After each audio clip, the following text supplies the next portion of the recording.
ओम नमो भगवते वासुदेवाय। आज हम माघ मास के शुक्ल पक्ष में आने वाली एकादशी की व्रत कथा लेकर आए हैं। इसका नाम जया एकादशी है। कई वर्षों पूर्व स्वर्गलोक में राजा इंद्र राज्य करते थे। उनके लोक में सभी देवगण प्रसन्न थे। परिजात पुष्पों से लदे नंदनवन में एक दिन देवराज इंद्र सोमरस का पान कर रहे थे। अप्सराएं उन्हें प्रसन्न करते हुए नृत्य प्रस्तुत कर रही थी और कई गायक सुंदर संगीत प्रस्तुत कर रहे थे। मुख्य संगीतज्ञ चित्रसेन अपनी पत्नी मालिनी और पुत्र माल्यवान के साथ वहां उपस्थित थे। वहां एक पुष्पवती नाम की अप्सरा भी थी। वो माल्यवान की तरफ आकर्षित हो गई। उन दोनों को एक दूसरे के प्रति आकर्षित देख देवराज इंद्र क्रोधित हो गए और बोले, हे मूर्ख, तुम दोनों मुझे प्रसन्न करने का आडंबर कर रहे हो, लेकिन तुम दोनों की एक दूसरे के प्रति आसक्ति मुझे स्पष्ट दिख रही है। इस भरी सभा में तुम दोनों ने मेरा अपमान किया है। मैं तुम्हें श्राप देता हूँ, तुम दोनों इसी क्षण पिशाच योनि धारण कर लोगे। पति पत्नी के रूप में मृत्युलोक में जाओगे और वहाँ अपने पाप कर्मों का फल भुगतोगे।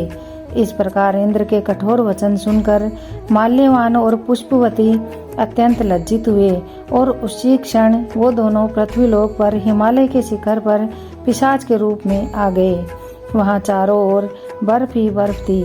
न खाने को कुछ था और न ही पीने को। वो ठंड से कांप रहे थे। उन्होंने एक गुफा में शरण ले ली। एक दिन माल्यवान ने अपनी पत्नी से कहा कि न जाने हम कौन से पाप कर्मों को भुगत रहे हैं। इस प्रकार दोनों ठंड में गुफा में बैठे रहे। शीत लहरों के कारण उन्हें रात भर नींद नहीं आई और सारी रात जागते रहे और भगवान श्री हरि का ध्यान करते रहे। संयोग से वह दिन जया एकादशी का था। उस दिन कुछ भी ना खाने पीने और रात्रि जागरण करने से उन दोनों ने पिशाच का शरीर त्याग दिया और अपना दिव्य शरीर धारण कर लिया।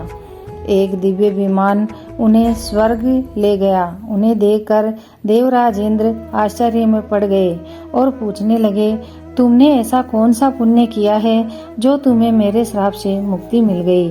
तब माल्यवान बोला, हे राजन, यह तो भगवान श्री हरि की कृपा से हुआ है।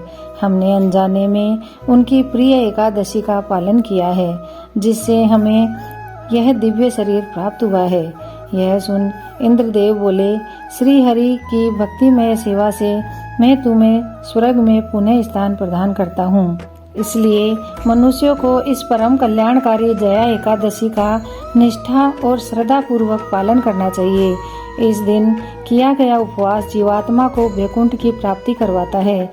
जो भी व्यक्ति इस कथा का श्रवण या पठन करते हैं, उन्हें अग्निष्टोम यज्ञ का फल प्राप्त होता है। बोलो विष्णु भगवान की जय।